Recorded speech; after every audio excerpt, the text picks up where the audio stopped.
Hello.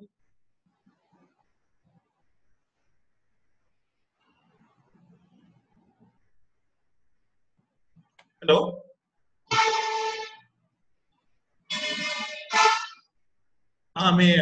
मैं reception कर देना.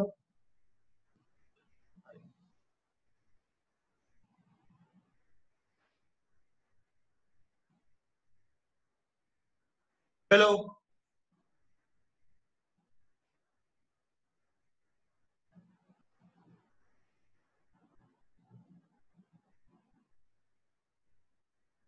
Hello.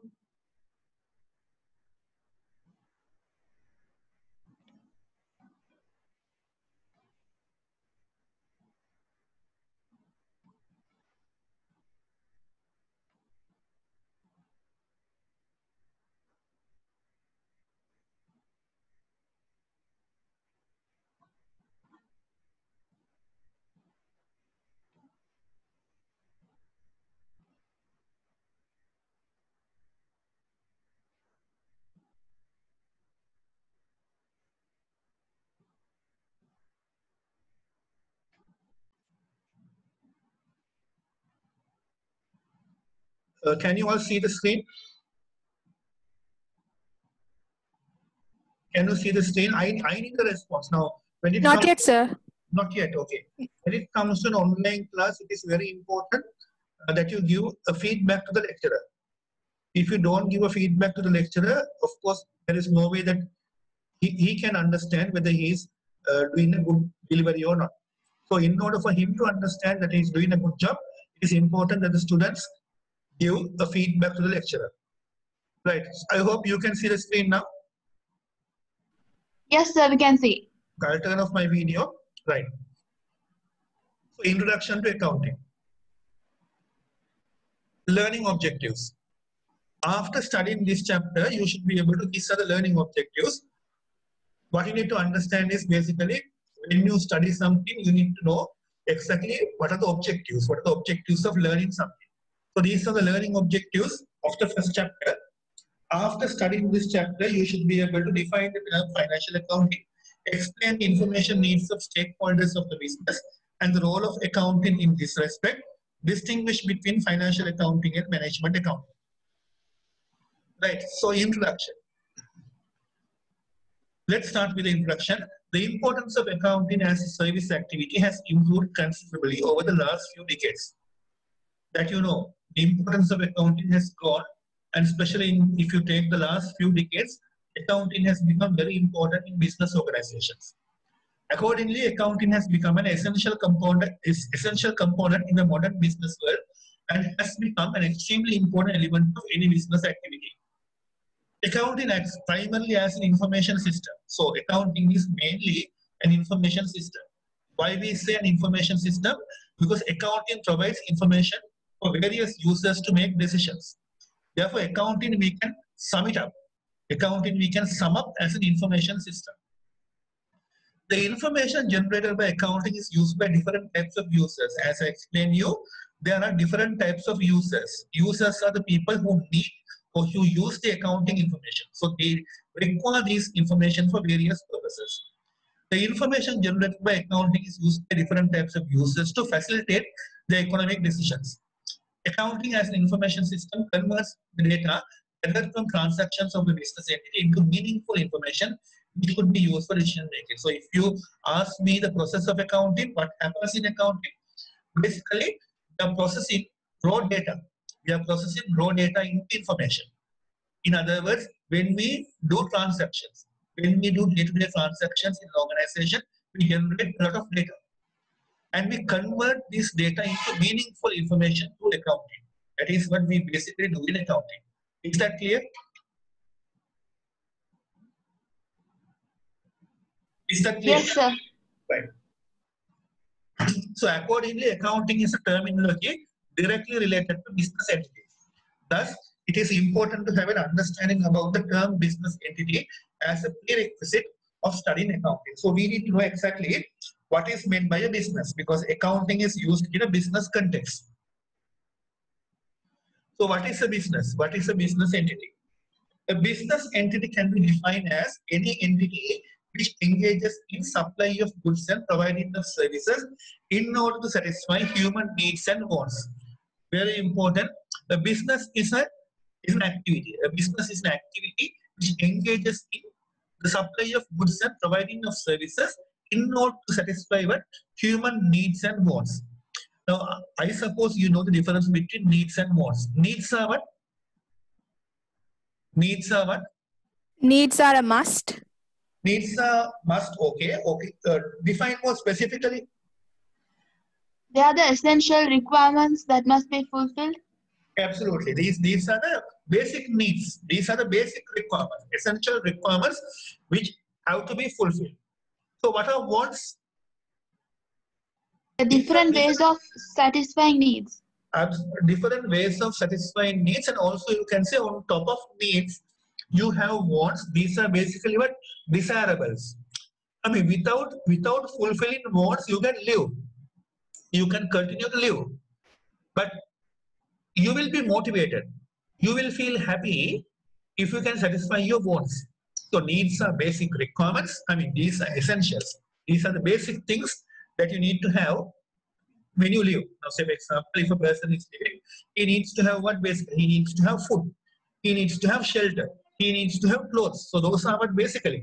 Those are basic needs.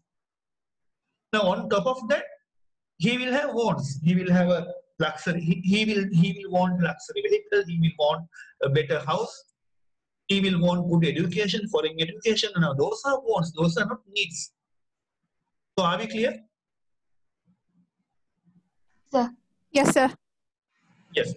Then most of the business entities are operated with the objective of maximizing profit. Now, in most of the business organizations, unless they are non-profit organizations, what is the main objective? Maximizing profits. I mean, the business is not a charity. The business exists to make profits. And not just profits, they want to maximize the profits. However, there are entities operating with the objective of maximizing social welfare. These are NGOs. Social welfare rather than maximizing profit. Accordingly, the definition of the business entity for the purpose of accounting includes any organization which provides goods and services. Basically, a business entity for the purpose of accounting is any organization which provides goods and services. It includes various types of entities such as groceries, bookshops, pharmacies, factories, banks, private hospitals, international schools, etc. So, any organization that provides goods or services in accounting is called as a business entity. So, is that clear? Is that Yes, clear? sir. Yes, sir.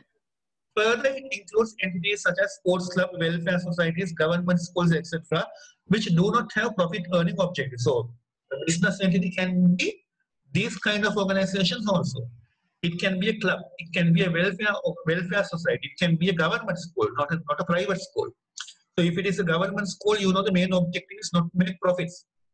They are basically providing a service for the masses. So, even those organizations are business organizations, business entities, but they do not have the profit earning objective. So I repeat that sentence. Further, it includes entities such as sports club, welfare societies, government schools, etc., which do not have profit earning objective. Some authors may classify profit-oriented organizations as business entities and other entities as non-profit organizations. Even under such classification, accounting is related to both business entities and other not-for-profit organizations. So what we need to understand is whatever the type of business organization, whether it is they are to make profits or whether it is they are not to make profits, whether it is they are to provide a service, irrespective of the objective of the organization, you need to do accounting. Accounting is a must, whether you are making profits or not making profits, accounting is a must. Right. So parties who are interested in business organizations. So what are the parties interested in business organization? There are a number of parties who are interested in business entities and who take decisions in relation to business entities. All these interested parties are named as stakeholders. Stakeholders generally include managers, owners, employees, suppliers, customers, investors, lenders, government, etc. So all these are who? All these are interested parties. So all these interested parties we call as stakeholders. The following diagram depicts few of these stakeholders. So you can see who are the stakeholders who have an interest in a business entity. Primarily owners, or you can also call them as investors. Then you have managers, people who are there managing the organization. Then people who are working in the organization, employees, suppliers who provide goods to the organization, customers to whom you sell goods, potential investors, future potential owners of the business, especially if you are a listed entity, especially if you are a listed company, you might issue shares in the future. So if you are issuing shares in the future, in addition to the existing shareholders, you may have new shareholders. So such people are called potential investors. They are not yet investors, they are not existing investors, but they might become investors in the future. So that is why we call them as potential investors. Then of course the government organizations, lenders, organizations such as banks, financial institutions, then competitors, academics. Academics are interested in order to get various information for their research purposes. So all these people, all these parties are interested in knowing what is happening in the organization. So we call them as stakeholders. Is this clear? Yes, sir. Right. Yes, sir. Okay. So owners. So you may be knowing these things, but anyway, let's go through, right? Owners or existing investors. Owners are the parties who are interested their money. Sorry, owners are the parties who have invested their money and other resources into the business entity and the other business risk. So these are the people, these are the individuals who have invested their money. So they have invested their money. If the business is bankrupt, if something goes wrong in the business, they'll have to bear the loss. So they are bearing the business risk. The number of owners are different among various types of entities such as sole proprietorship, partnerships, or companies. In a sole proprietorship, there is only one owner. So in a sole proprietorship, there is only one person. There is only one owner who owns the entity. But in a partnership, there may be several owners and they are named as partners. In a limited liability company, owners are named as shareholders. Accordingly, all the business entities with the profit earning objective have owners who invest their resources and bear the business risk. However, in not-for-profit organizations such as charitable institutions, sports club, etc., there are members. So, in profit-oriented organizations, we call owners as shareholders. We call people who have invested their money as owners. But in not-for-profit organizations, in non-profit organizations, we call such people as members, not as owners. Okay, so if you take a sports club, there are members. Best example is a sports club. If you take a sports club, the owners of a sports club, the people who have invested money in the sports club are not called as owners, they're called as members. That is why you are collecting a membership fee from the members. So is that clear? Yes, sir. Right. Managers. So who are managers? You know who they are. Who are managers? They make wise decisions. Yeah, they work in the organization, and also while working in the organization, they manage other people. What are you managing? You are managing the resources. You are managing the resources, including other people.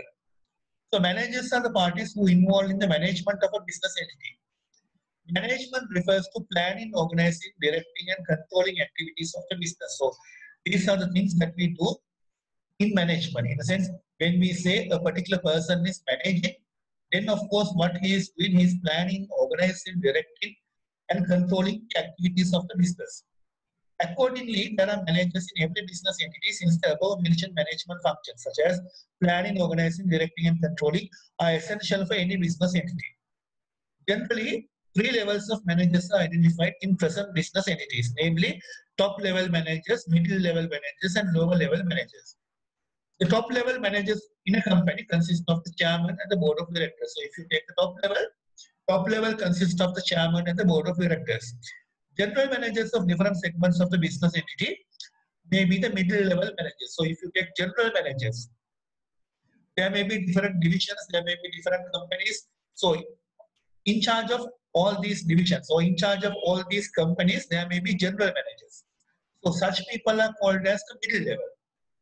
The functional managers of business entity, such as production manager, marketing manager, human resource manager, finance manager, are lower level managers. So if you take the particular functional manager, let's say finance manager, the person who's managing the finance function, marketing manager, production manager, IT manager, HR manager, all those people are managing a particular function only. So they are called as functional managers or lower level managers. Are we clear? Yes, sir. Right. So we have top level managers, we have middle level managers who are mainly at the GM level, general manager level, and then we have lower level managers. Employees. Some of the managers of a business entity may in fact be, in fact, all the managers are employees, okay? Some of the managers of a business entity may in fact be employees of the business entity. In addition to management level employees, there are a large number of employees who work within the organization under the supervision of managers. These employees are also interested in the accounting information of the business entity and could be considered as stakeholders. So basically, if you are an employee, even if you are a manager, you are still an employee. So if you are an employee, of course, you're interested in the accounting information of the organization, because as an employee, you have certain rights. As an employee, you have certain rights. I mean, you are supposed to know whether you are going to be paid a salary. So if the company is to pay you a salary, company has to make money. Company has to have sufficient cash flows. So there are certain information, not all, there are certain information that as an employee you have a right to know. I mean, you are interested in knowing that information. Any employee is interested in his or her salary. He or she should know whether he or she is going to get a salary. I mean, people don't work for charity. People provide their services for money. Money in the sense they expect in a salary. So it is the right to know whether or not they're going to get salary at the month end. So for that, the company should have money. So employees have a right to know certain information, not all. I mean, they need not know who the shareholders are. They need not know about the future business plans of the organization. They need not know about future investments of the organization. I mean, they have no interest. They have no interest, and also the company is not supposed to give them. But as an employee, they're interested in knowing whether or not they're going to get a salary or whether or not they're going to get paid. So they're interested in certain limited information. So those information should be provided by the company for the interested employees. Are we clear? Yes, sir. Yes, sir. Right. Now let's come to suppliers. Let's come to suppliers or creditors. Who are suppliers? The ones who provide raw materials. Not only raw materials, the ones who provide goods. I mean, goods can include raw materials and also finished goods. Because if it is a trading business, we might buy from creditors finished goods. If it is a manufacturing company, we might buy raw materials. Okay, so creditors are individuals. It can even be companies. Creditors are individuals or companies who provide various goods or services. Sometimes we might get certain services. Now, say for example, we might outsource the trading function. We might outsource the security function. So we have outsourced. We don't have our internal employees, but we are getting those services from an outside organization. So they are also creditors. They are also creditors, okay? Suppliers are parties. Suppliers are parties who supply goods and provide services. See, suppliers are the parties who supply goods and provide services to the business entity. Suppliers of a trading business represent those who supply goods to the business for resale. So if you are into trading, if you are doing a trading business, then your suppliers are the people who provide you finished goods. Suppliers in a manufacturing business refer to parties who supply materials for the production process. Further, the parties who supply various services such as electricity, See, telecommunication, maintenance, cleaning are also suppliers of any business entity. Suppliers from whom that business purchases goods or obtains services on a credit basis named as creditors. So if you are getting goods or certain services from these suppliers on credit basis, what do you mean by on credit basis? You are getting the service, but you are making the payment later. So if you are either getting goods or if you are getting a service from suppliers on credit basis, then we call them as creditors. Are we clear? Yes, sir. Okay. So if you have any doubt, please ask. Okay. Okay. Then customers. Okay. Who are customers? Customers are mainly debtors. Right. We will see how customers become debtors. Okay. Customers are the individuals to whom we sell. But sometimes those customers can become debtors. Let's see how it happens. Customers are the parties to whom the business sells goods or supplies services. See, if your business is selling a good, then to the party to whom you are selling is called a customer. If your business is providing a service, then to the party to whom you have provided a service is called your customer. In modern marketing management, customers are treated as the most important stakeholders of business entity because no business entity can succeed without satisfying the customer. So, I mean, in modern business management or in modern marketing management, we consider customers as the most important stakeholders. Why we consider customers as the most important stakeholders? Because no matter how big the business is, if you don't have customers, if you are not fulfilling the customers, then of course there is no future for the business. Because they need to buy what you are providing. If you are manufacturing a particular good, then you should have customers who are willing to buy. If you are providing a service, you should have customers who are willing to get your service. So if customers are not happy, if customers are not coming to you, if customers are going to your competitor instead of coming to you, then of course there is no future for the business entity. Therefore, it is very important in modern business management we consider customers as the most important stakeholders in a business. If you can't fulfill the needs of customers, if you can't satisfy the customers, then of course you can't continue for long. Right. So I come back to this. In modern marketing management, customers are treated as the most important stakeholders of a business entity because no business can succeed without satisfying the customers. Once the business sells goods or provides services on credit to customers, they are referred to as debtors. Right. So how customers become debtors? If you are selling goods or if you are providing a service to customers on credit basis, that is to receive money later, then the same customers will become debtors. Accordingly, a customer becomes a debtor once the business entity sold goods or supplied services on credit. The customers who obtain services of the business entities are commonly referred to as clients. So you can either call them as customers or clients. So are we clear? Are we clear? Yes, sir. Right. Government. Government represents the governing system of a country, including the executive, presidency, cabinet, parliament, local authorities, provincial councils, etc. Further, government institutions which act on behalf of government, such as the Central Bank of Sri Lanka, Department of Inland Revenue, etc., could also be treated within the term of the government. So basically, when you are doing a business, you need to interact with the government institutions. You need to interact with the central bank. You need to interact with the Department of Inland Revenue. You need to interact with the Board of Investment, BOI. So all these are government institutions.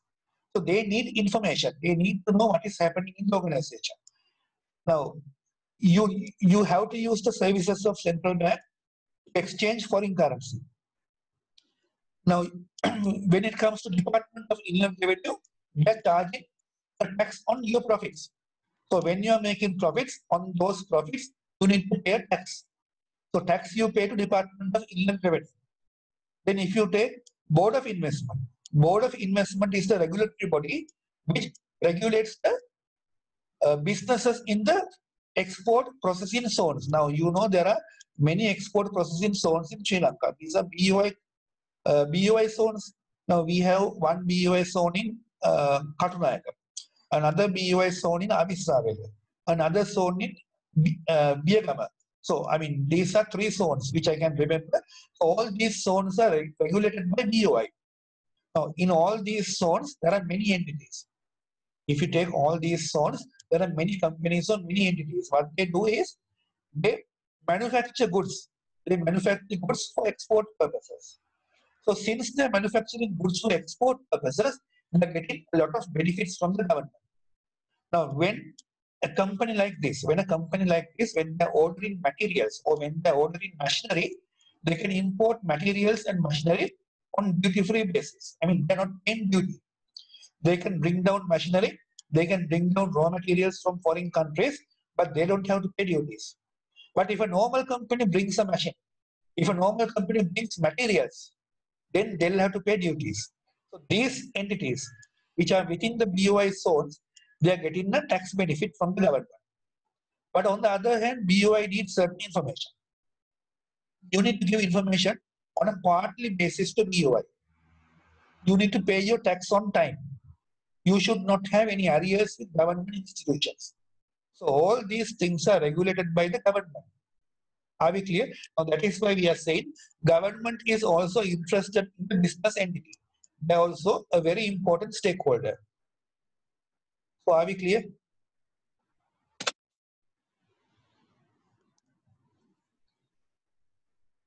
Yes, sir, fine. Fine. Potential investors, now I explain who they are. They are not current investors, but they are the people who might become owners in the future. Right? Potential investors are parties who have surplus funds and who are willing to invest those funds in a business entity.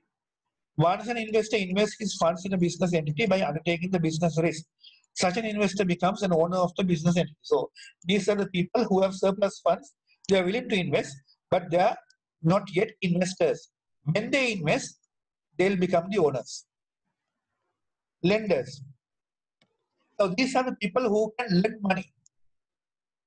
Companies such as banks as well as financial institutions. So lenders are the parties who provide funds to the business with the objective of earning interest income. So they give money to the business. They lend money, but for giving money, they're charging an interest.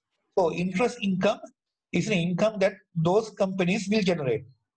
Lenders are the parties who provide funds to the business with the objective of earning interest income as the return for the investment. They do not become owners of the business because they do not undertake the business risk, as the return is not varied based on the earnings of the business, right? Now that is a very important point. Now owners are also giving money. Owners are also giving money, but they are undertaking a business risk. If something goes wrong, they might lose their capital. So owners are the individuals who are undertaking a business risk. They are also giving money. So lenders also give money, but they do not undertake the business risk. They just give the money. They give the money, and for giving the money, they're charging an interest. And you are supposed to pay the full amount of the loan. You are supposed to pay back the capital. That is why we are saying they are not undertaking any part of the business risk. So there's a difference between owners and lenders. Both are giving money to the business. Owners' money, there is no need for you to pay. But lenders' money, there's a requirement for you to pay. Are we clear? Yes, sir. Right. So who are competitors? Competitors are the other business entities who operate in the same or similar industry which offer similar products or services. So these are the companies who are same like you, who are very similar. They provide the same goods or services, or they are within the same industry. For example, business entities which operate within the retail industry are competitors to each other. Now, if you take these supermarkets, you know there are many supermarkets. You have Kiehl's, you have Cargill's, you have Apico, you have Love's, you have Gloma, you have Spa. There are many supermarkets. All are providing the same service. In all these supermarkets, you can buy grocery items. Now, all these companies are who? All these companies are competitors. Why we say they're competitors? Because they are in the same industry. Sometimes there can be small differences, So Apico might sell other goods. In addition to foods, they might have plastic items. They might have household items. Cargills may be having only food items. Spa may be having food items plus bakery. There may be small differences, but all are in the same industry. What is the industry? Retail industry. So since all are in the retail industry, since all are operating within the same industry, we call them as competitors. Are we clear? Yes, sir. Yeah, sir. Okay. So similarly, insurance companies which operate within a country are competitors to each other. So same, because now if you take those industries, retail, or even for that matter, insurance, these are what I mean. In economics, you may have learned this. How do we call this kind of a market situation? This kind of a market behavior in the industry, there is severe competition among few players. So how can you call it?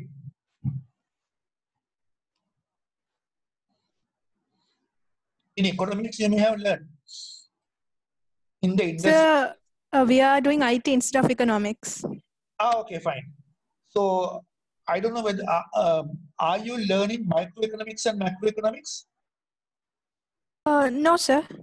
All right, okay. Now, okay, in that case, I will explain to you. Now, if you take an industry where there is a severe competition, but not many players are operating. If you take retail, there's a severe competition, but only few players are there, less than 10, let's say.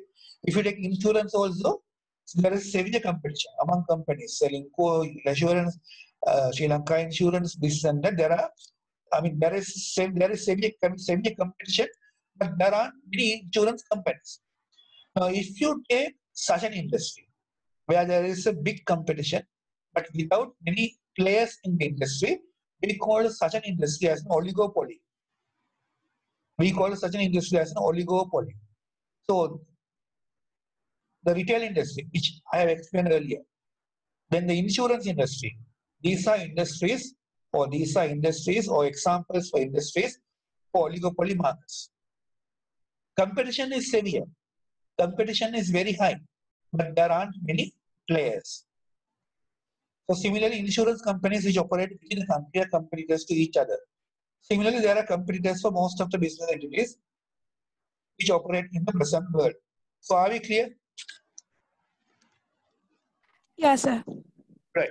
So academics, these are the individuals who are doing researches in universities. Academics are teachers or scholars in universities or other institutions of higher education. Academics are interested in business entities because they use information about business entities for teaching and research purposes. Right. It should be emphasized that the above list is not a complete list, and it only highlights the key stakeholders who are common for any business entity. So there may be other stakeholders, okay? There may be other stakeholders depending on the specific features of the industry. But if you take as a whole, these are the stakeholders which you can see in any business organization. So it should be emphasized that the above list is not a complete list, and it only highlights the key stakeholders who are common for any business entity. There may be many more different types of stakeholders in a business. Different stakeholders may have different priorities in the information needs. For example, lenders of an entity may be interested in the business's ability of recovering the debts and receiving the interest due to them. The employees may be interested in the job security and potential employment benefits. The government may be interested in assessing the accuracy of income tax and other taxes paid by the entity. Similarly, different stakeholders have different interests in the business entity. So as I told you, there are different stakeholders and they have different information needs. So types of information, we need to know the difference of quantitative information and qualitative information. So I'll explain the diagram, okay? You can see there are two types of information, quantitative and qualitative. When you say quantitative information is any information which is expressed using numbers. So if you provide an information, if you give a particular information using numbers, not necessarily rupees and cents. If you can give an information using numbers, then it is called as a quantitative information. But if you are giving information without numbers, such information are called qualitative information. Qualitative information. Now, say for example, one person might say that design is very nice. Now, say for example, if you are in the apparel industry, where you are manufacturing clothes, one person might say the design is very nice. Now, that is an information. But it is what kind of an information? It is qualitative information. Why we say qualitative information? There are no numbers. But if you provide information using numbers, now if you say that particular garment, that particular shirt cost, let's say 500 rupees. Now that is a financial information. It's a quantitative information and also it's a financial information. Also you might say that shirt needs, let's say, 5 buttons. That shirt needs 5 buttons. Okay, again, a quantitative information, but not financial. Why I am saying not financial? Because there is no rupees or cents. You are giving a figure. You are saying, okay, shirt needs 5 buttons. So there is a mentioning of a number. That is why we say it's a quantitative information. But there is no mentioning of rupees and cents. So are we clear? Yes, sir, very clear. Right.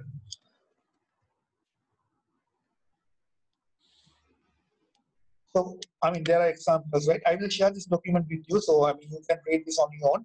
Examples for quantitative information. Total production of Alpha Garment in year 2017 was 500,000 units. So, total production, 500,000 units. Total number of employees, again, 5,000. No rupees and cents. ABC PLC has reported export revenue of $1 million. Right. Now, that is a financial information. Why we say financial information? I mean, the figure is expressed using rupees and cents. Now, in this case, it is given in dollars. Whether it is given in dollars or rupees and cents, it's a financial information. Because there is a monetary value here. The profit for the year ending 31st of March 2017 was 10 million rupees. Again, you are giving an information using rupees and cents. So first two information are non-financial information, but they are also quantitative information. The last two are financial information, which are also quantitative information. Are we clear? Yes, sir. Yes, sir. I'm going to read all these financial information. You can read those examples of financial information. If something is expressed in rupees and cents, in monetary terms, it is called as financial information. So non-financial information means any information expressed without rupees and cents. So total production 500,000, total number of employees 5,000, total export volume 4,000 metric tons. I mean, there are numbers but without a monetary value. Those are just numbers. There is no monetary value. So qualitative information are the information without any numbers. Without any numbers. So we'll read that information which represents a type of qualitative factor and not presented by measuring on a quantitative basis is termed as qualitative information. A qualitative information may also be equally important for decision making of stakeholders of a business, right? Although these are qualitative information, you can't discount this information. They may be qualitative information, but still this information are required. This information are needed. I mean, there may not be any mentioning of a number. There may not be any mentioning of a monetary value. But still, the information is important. According to the present practice, a high level of qualitative information is presented in the annual report of a business entity. In the annual report of a business, especially within corporate governance and corporate social responsibility reporting. So, I mean, you can leave that part out also if you want. Basically, I mean, since you don't have much understanding about an annual report, you can leave that part out. Annual report is a document the company prepares. Annual report is a document the company prepares at the end of each year. So this document basically has a lot of information. It has financial information. Basically, in the financial information, you are presenting how much of a profit you made in the last year, how much of a profit. Then in the balance sheet, we are looking at the values of assets, liabilities, and equity. Likewise, you have financial information in the annual report, and also you have a lot of non-financial information in the annual report. Now, non-financial information are mainly in the two headings, we disclose under the two headings of corporate governance and corporate social responsibility. In other words, in the annual report, there are two sections. One section is called the corporate governance. The other section is called the corporate social responsibility. So in these two sections, most of the information that we present are non-financial information or qualitative information. Are we clear?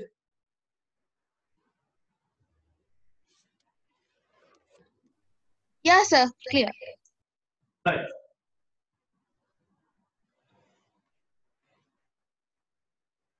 So again, a similar diagram is there. Just to re-emphasize what we had discussed earlier, there are two types of businesses. Excuse me, sir. Sir, my friend's Zoom app has been crashed. So that she left the meeting. Okay. Wait.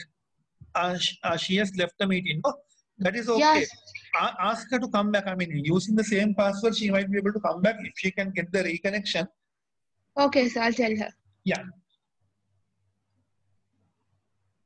So business, okay.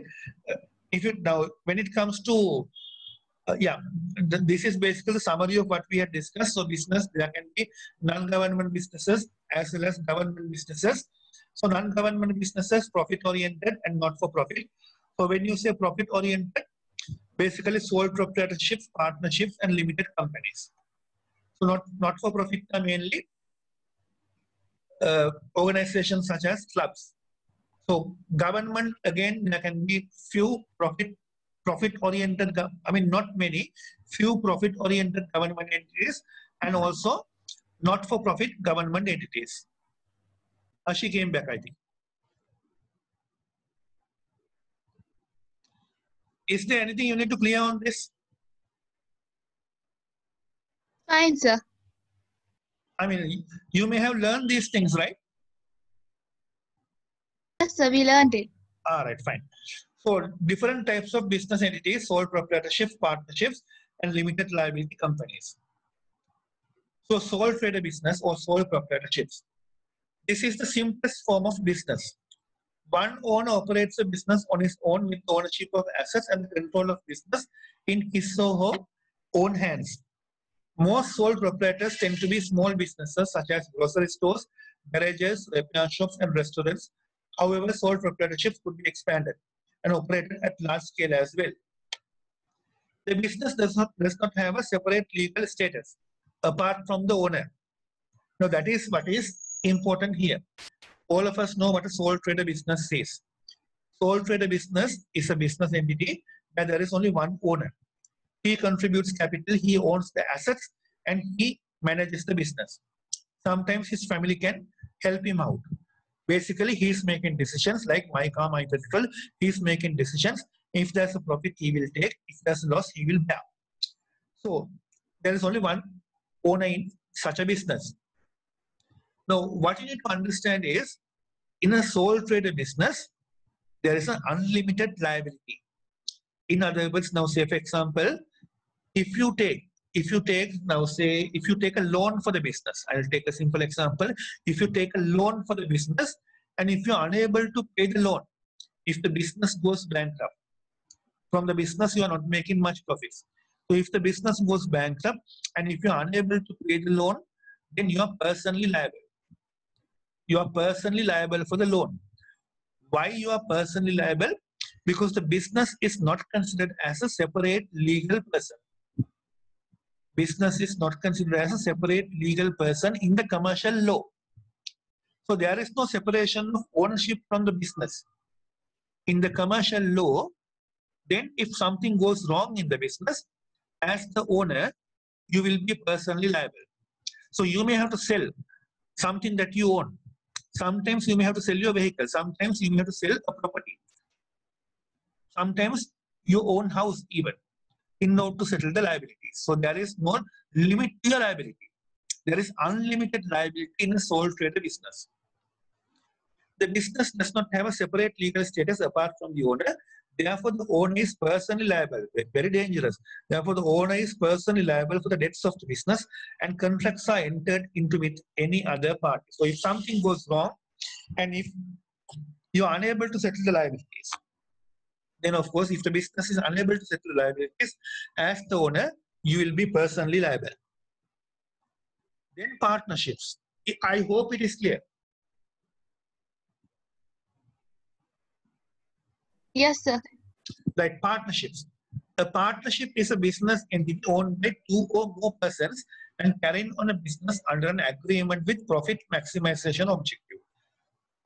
So in a partnership, there has to be at least two people. So if you do a business, I mean, as per the partnership law, what is the partnership law in Sri Lanka? It's a very old law. What is the partnership law in Sri Lanka?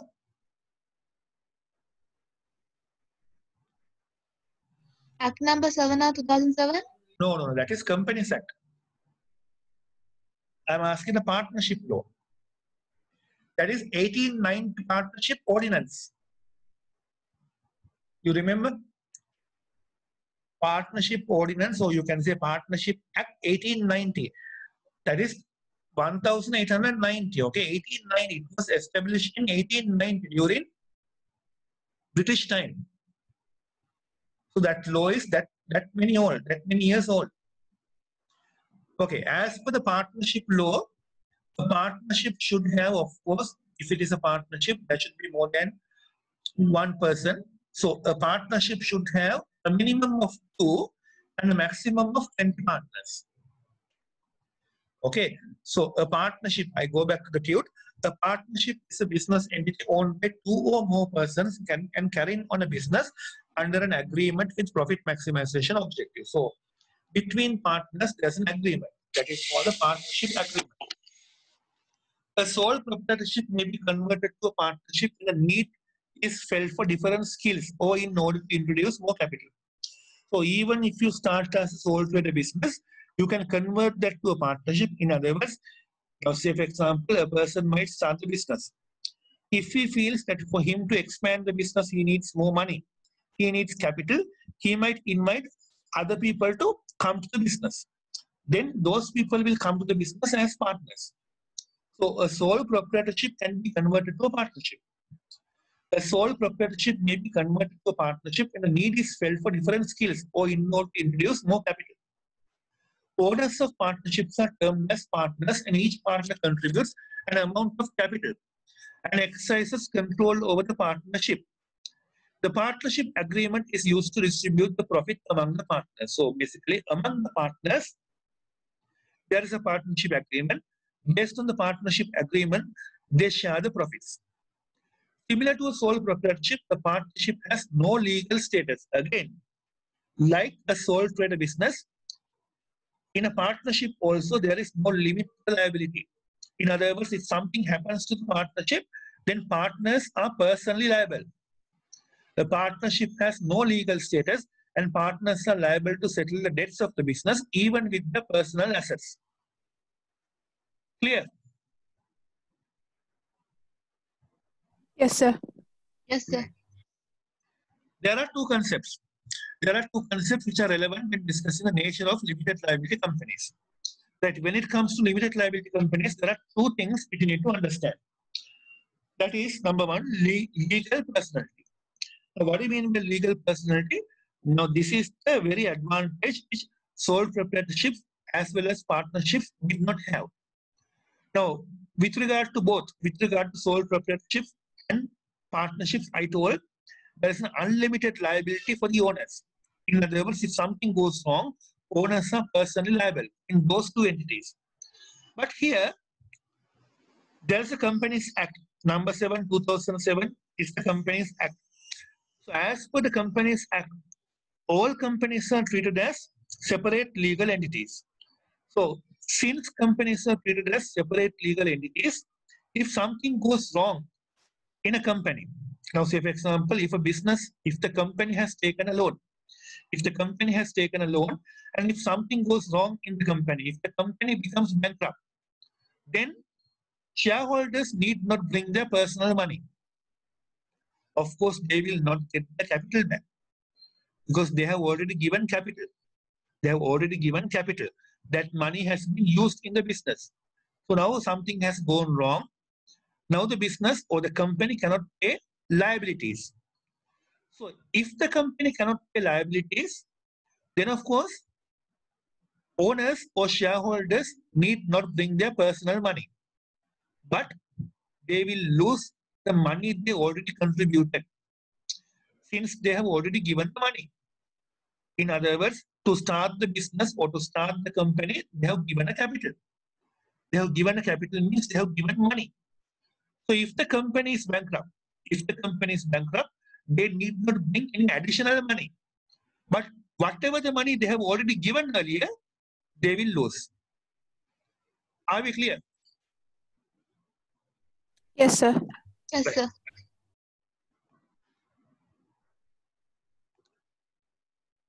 I'll read what is given here. Let's see whether we can pick something additional. It is said that sole proprietorship and partnership has no legal personality that we have discussed. The legal person is recognized in law as an entity that has rights and duties. Explain further. It has the right to sue.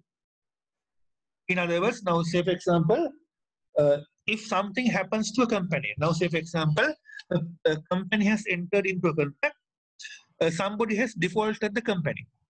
In other words, somebody has done something wrong to the company. Then of course, company can file legal actions. Company can file legal actions against that person because the company is a separate legal person. Similarly, other people can sue against the company. If the company has done something wrong, other people can sue the company. So, because of separate legal personality, the company can sue others and also others can sue the company. Except the minors and insane persons, all human beings are natural legal persons. So basically, all of us, you, me, all of us, our parents, everybody are legal persons. Except the minors and insane persons, all human beings are natural legal persons. The legal system also recognizes artificial legal persons. These are organizations formed in a specified formal manner.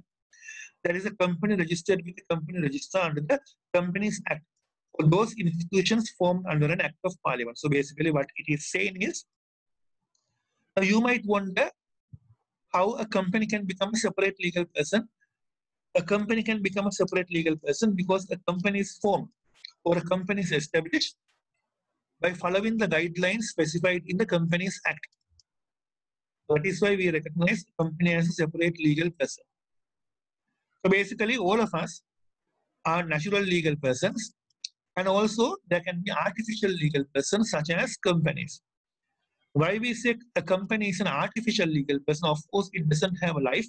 Why we say a company is an artificial legal person? Because it can sue, and also it can be sued by others. It is registered as a company by following guidelines of the Companies Act. So therefore, we say the company is a separate legal person. Is this clear?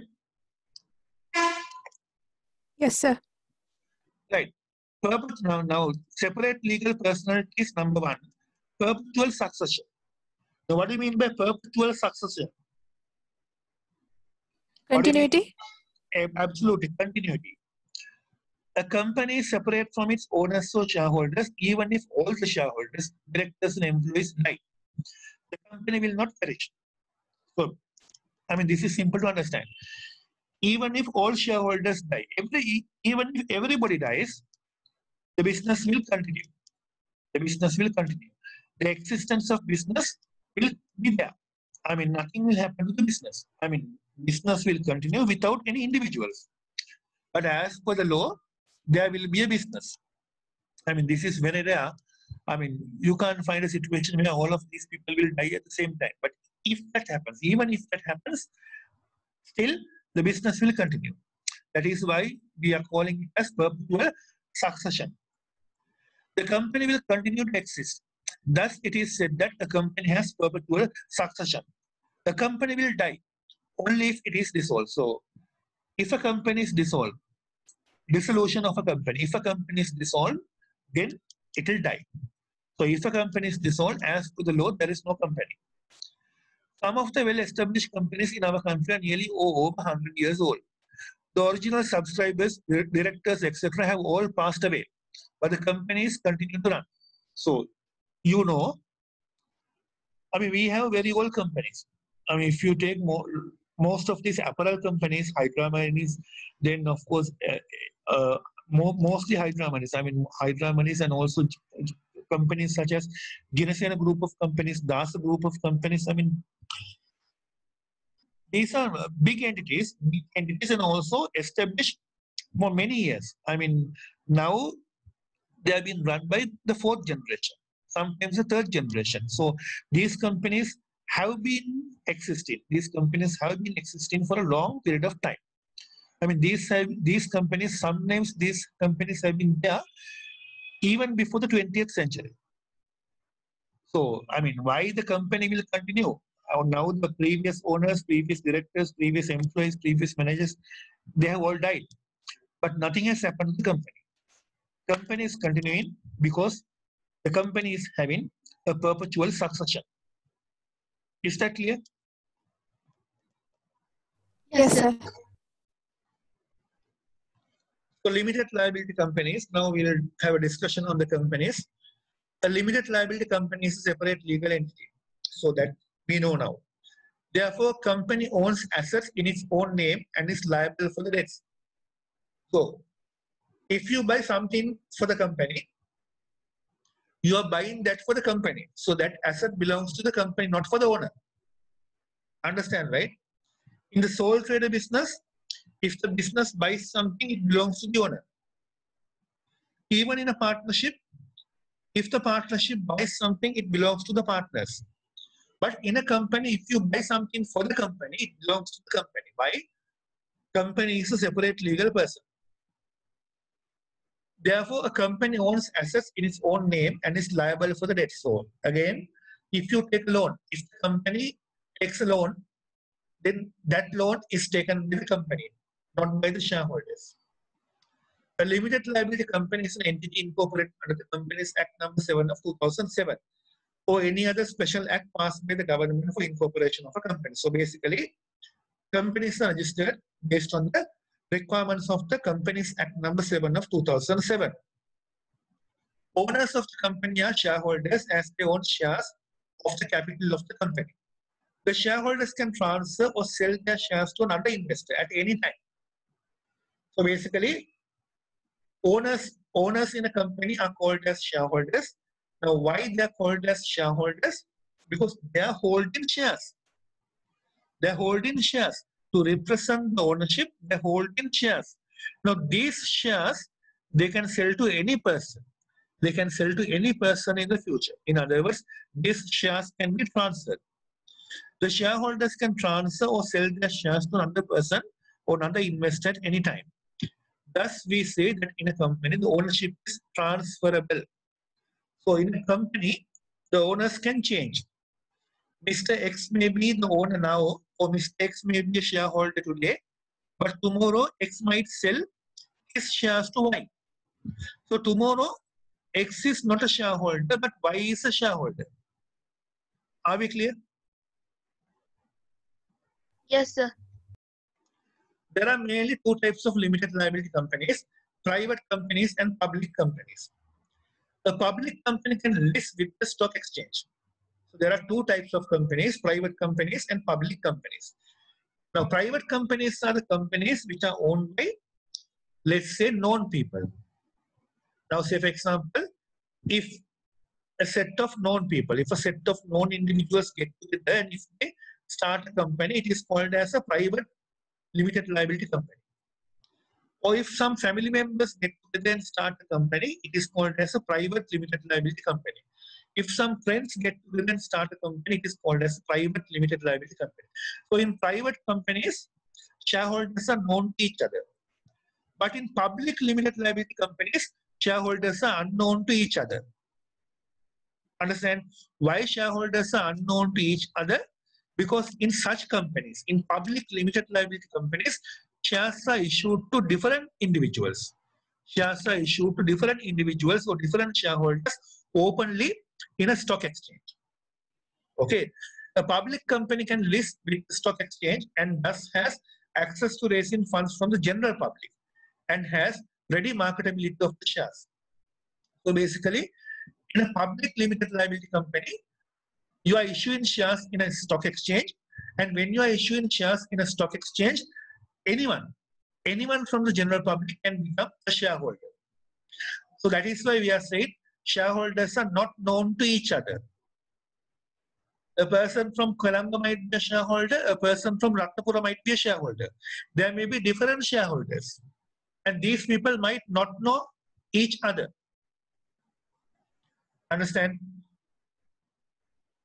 However, private companies are not eligible to make public issue of shares. So as I told you, in private companies, basically shares are issued to known individuals. One of the advantages in investing in a limited liability company is that the owners are liable for the debts of the company only up to the value of fully paid amount of shares invested in the company. Now, what is the meaning of that sentence? One of the advantages in investing in a limited liability company is that the owners are liable for the debts of the company only up to the value of fully paid amount of shares invested in the company. Which means what? Even if something goes wrong, now we know a limited liability company is taking a loan. A limited liability company is taking a liability or is taking a loan in the name of the company. So if something goes wrong in the company, who has to settle the liability? The company has to settle the liability. I told you. The company has to settle the liability. Shareholders need not bring their personal money. But shareholders will lose what they invested earlier. Understand? So that is what we are saying. If something goes wrong, if the company is unable to settle the liabilities, the company will be bankrupt, which means shareholders will not recover, or shareholders will never recover the money they invested. In other words, they will lose that money. Are we clear? Yes, sir. Right. They are not called upon to pay the debts of the business using the personal assets, so that we have discussed. They don't have to bring personal money. Further, the public companies have the potential to raise large amounts of capital as they can issue shares and debt instruments to the public. So if it is a public limited liability company, I told you, if it is a public limited liability company, they can issue their shares in a stock exchange. They can issue their shares in a stock exchange for the general public. So many people can buy shares, not only shares, they can also issue debentures openly in an exchange. So even when they issue, I mean, we'll discuss about debentures later. Debentures are debt instruments like shares. These are debt instruments the company can issue. So the company is issuing debt instruments to the general public. So general public can subscribe or general public can buy these debt instruments like they're buying shares. So it is another way of raising money for the company. So whatever it is, if it is a public limited liability company, such companies can issue shares or debentures openly in exchanges. Therefore, they are able to raise more capital than a private limited liability company. Are we clear? Yes, sir. Okay.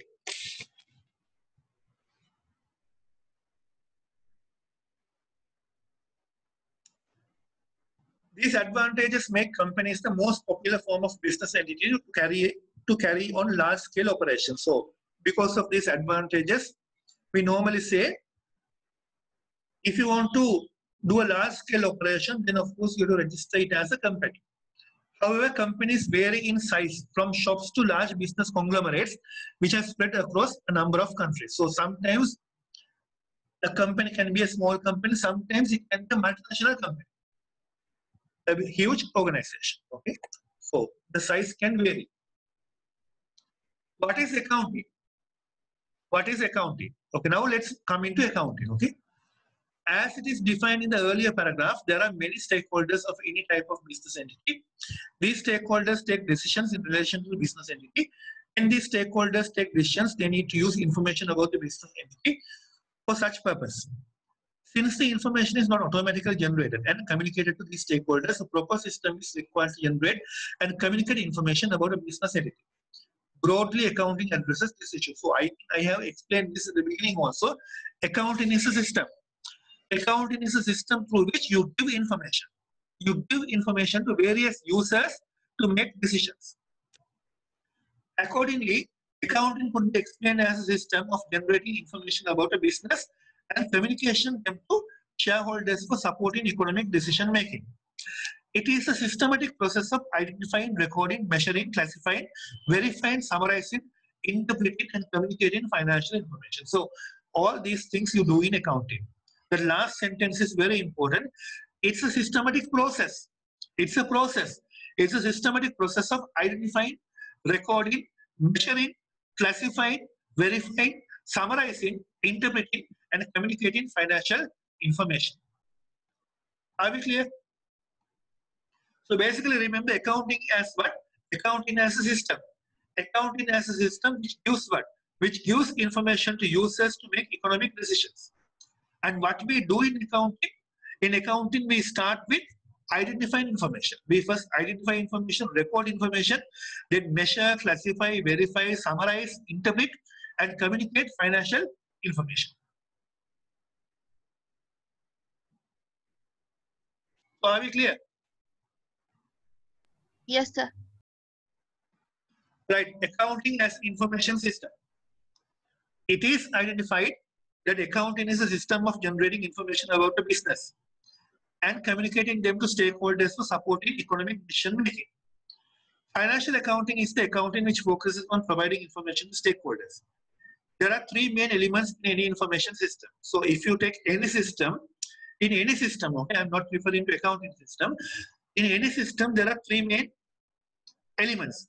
What are these three elements? Input, process, and output. Accounting as an information system also has three elements. So if you take accounting, what can you see in accounting as per this process diagram? Now there are three elements I told you: input, process, and output. So input to accounting would be data. Input to accounting would be data. Then we do the processing and we provide information. Our output is the information. Information that we provide through financial statements. So basically, raw data we convert to information. Is this clear? Yes, sir.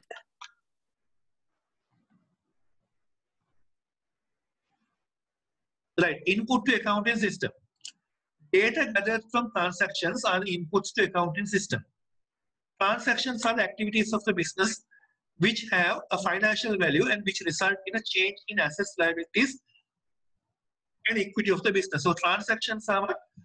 Transactions are the business. Sorry, transactions are the activities. These are the activities which have a financial value. And because of these transactions, the values of assets, liabilities, or equity should change.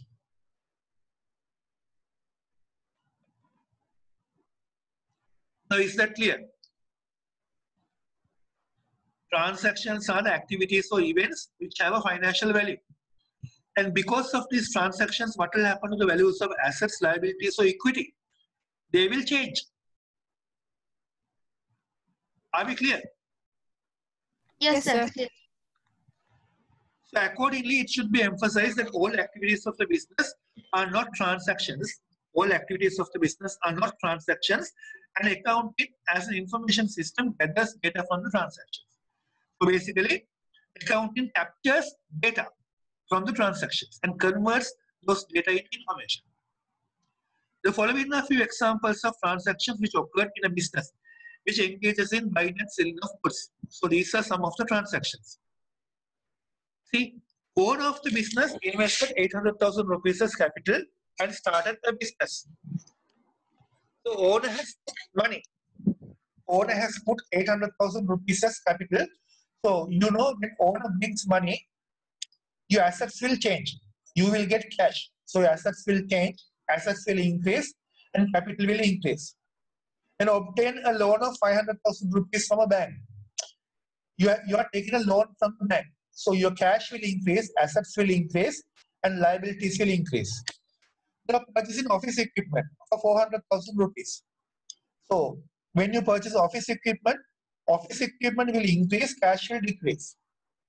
You are purchasing goods for 350,000 rupees for resale. You are purchasing inventory. So inventory will increase, cash will decrease. You are purchasing goods of 250,000 rupees on credit basis. Now you are buying inventory. You are purchasing goods. Inventory will increase, liabilities will increase. Then sold goods.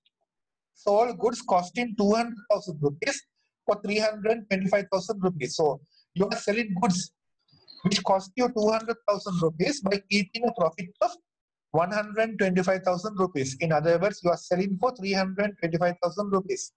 So what will happen? Cash will increase by 325,000.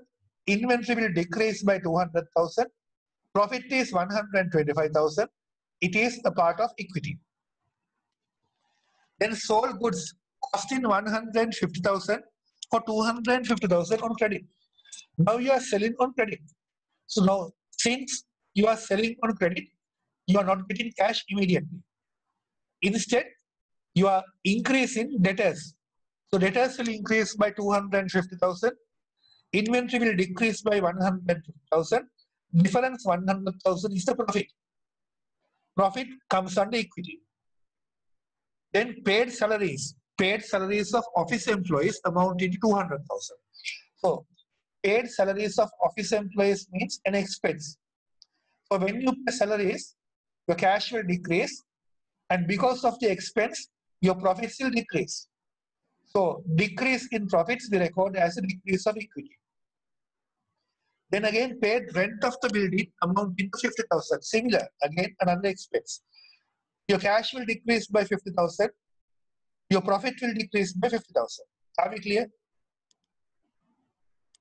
Yes, sir. So basically what happens? From the transactions, there will be changes in assets, liabilities, and equity. Okay, the following are not examples of transactions.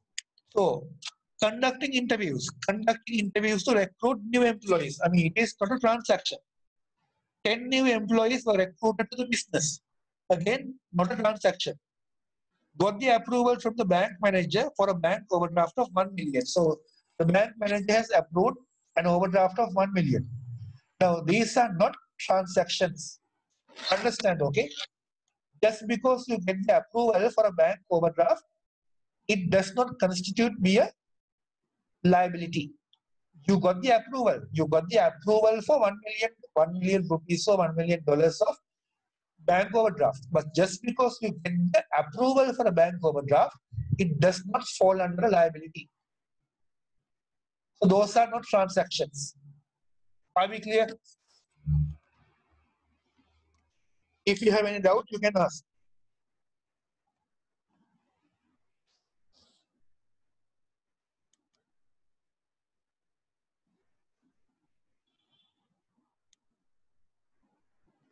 Is that clear? Yes, sir, clear. Right. So output of the accounting system. So these are the outputs. Outputs are in the form of reports, or outputs are in the form of information. Now in accounting, basically we give information in the form of reports. So what are the famous reports that we give out? We normally give income statement, or we call it as statement of profit or loss, statement of financial position, balance sheet, cash flow statement, and then statement of changes in equity. So these are the usual financial statements. Okay, these are the usual financial statements to which we give financial information. Right, branches of accounting. Now, basically speaking, there are two branches of accounting. Okay, there are a number of stakeholders who use accounting information that we know. Even though certain information required by most of the stakeholders is common to them, there is some information requirements which are different to each stakeholder. Accordingly, the same type and level of information may not match the information needs of all the parties. Especially managers of a business require more different types and levels of information for managerial decision making. So basically, managers in a business. Now, earlier we have learned there are different stakeholders. We have shareholders, we have managers. Who are managers? Managers are the individuals who manage the operations. So for their management, for managing the operations, they need certain types of information. They need certain types of information. Now, sometimes the manager might say, I need this information by tomorrow morning. So if he needs that information by tomorrow morning, you have to give it by tomorrow morning. And the format by which he needs the information might be different. He might need information in a particular format, and that format might not be the financial statement format, or that format might be different to the formal format. Formal format means the format as per the financial statements, or as per the financial reporting standards. The financial reporting standard might say, okay, P&L or the income statement you to prepare like this. But your manager might need a P&L in a different format. Okay, so that is why we are saying different stakeholders have different information needs. Accordingly, there should be a separate system. There should be a separate system to provide this information to managers. Similarly, other external stakeholders require information at different levels of degree. Accordingly, two main branches of accounting can be identified. So there are two main branches of accounting. One is called financial accounting, other one is called management accounting. So what is financial accounting? Financial accounting focuses on providing information to external stakeholders. Financial accounting mainly provides historical information with financial measurements. So basically what you need to understand is financial accounting information we normally provide to external stakeholders. Who are external stakeholders? Mainly shareholders. Now earlier, I hope you remember stakeholders. We have seen there are different stakeholders, and one stakeholder type is shareholders. Okay, shareholders are external stakeholders. So through financial accounting, we give information to shareholders. Financial accounting mainly provides historical information with financial measurement. Financial accounting information is made available to stakeholders periodically. Generally accepted accounting principles and practices are heavily used in generating financial accounting information. So very important, through financial accounting, we are going to tell to shareholders what happened in the business in the past. Basically, financial accounting talks about past information. It provides information to external stakeholders, and it follows, basically financial accounting follows generally accepted accounting principles and practices. In other words, it is highly regulated. Financial accounting is highly regulated. There are specific formats which you need to follow. There are specific standards which you need to adhere to. So based on the formats, based on the standards which are specified in the financial reporting standards, you need to provide information about what happened in the past to external stakeholders. Basically, that is financial accounting. Are we clear? Yes, sir. Now, other than financial accounting, we also have management accounting. Now, management accounting, there's a part of management accounting in your syllabus also. Management accounting focuses on providing information to internal stakeholders. So, management accounting provides both historical information as well as forecasted information. Now, this is a difference between financial accounting and management accounting. In financial accounting, I told earlier, we give information only about what happened in the past. But in management accounting, we give past information. We tell what happened in the past, but also we give forecasted information. we give possible information about the future. Now, how we give possible information about the future? We are using many assumptions. In other words, using different assumptions, using various assumptions, we are forecasting what might happen in the future. So understand, in financial accounting, we are only telling what happened in the past. In management accounting, we are telling what happened in the past, and also we are telling what might happen in the future. In financial accounting, we have given information to external stakeholders or shareholders. But in management accounting, we give information only to managers. Why? I mean, see the word itself, management accounting. Management accounting means providing information for the purpose of management. So management accounting information is mainly used by managers. Financial accounting information is mainly used by shareholders. Are we clear? Yes, sir. Yes, sir. Right. And also there's another point here. Further, it may provide to a great extent financial, non-financial, as well as qualitative information for managerial decision-making purpose. So in financial accounting, most of the information are in the figures. In a sense, most of the information are quantitatively or financially expressed in financial accounting. But in management accounting, in addition to the financial information, we also give non-financial information or qualitative information. Okay. Right. So internal and external stakeholders, I have explained that. I'm not going to explain that again. So let's look at the differences between these two, financial accounting and management accounting. In financial accounting, number one, focus is to provide information to external stakeholders.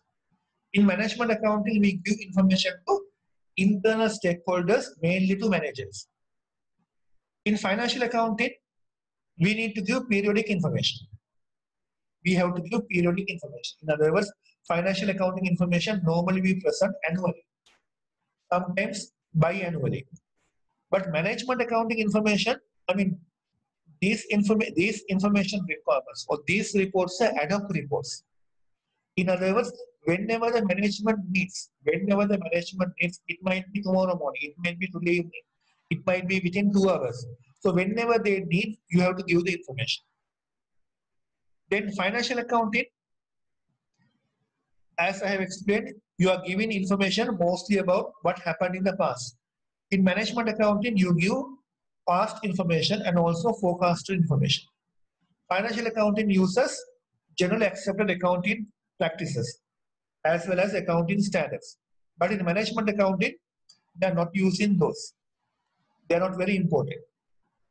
Financial accounting is highly regulated. Financial accounting information is required by various statutory organizations such as Department of Inland Revenue, DOI, Central Bank, etc. But management accounting information are not required by those entities. In other words, the Department of Inland Revenue, the BOI, you are not giving your management information. You are not giving your management reports. You are giving audited statements. You are giving audited financial statements. You are giving financial accounting statements, but not management accounting statements. Mainly, management accounting statements are used by managers for decision making. That is the main reason. Management accounting information is used by managers for decision making and not intended to be shared with other organizations or individuals. Are we clear? Any questions? No, sir, it's clear.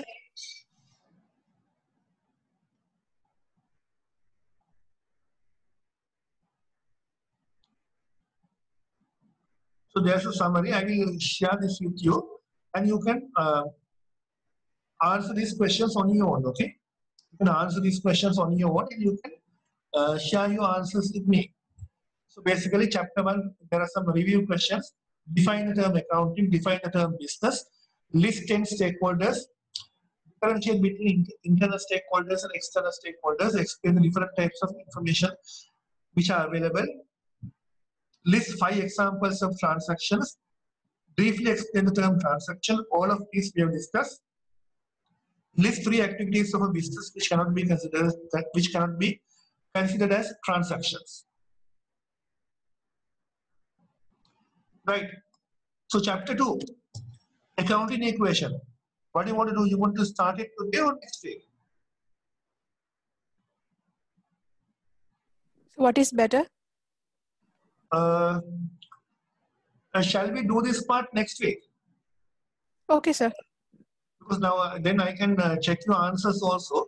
I will share this document with you so that you can answer these questions, or you won't share the answers with me before, so that we can have a small discussion before we start chapter 2 next week. Okay, sir.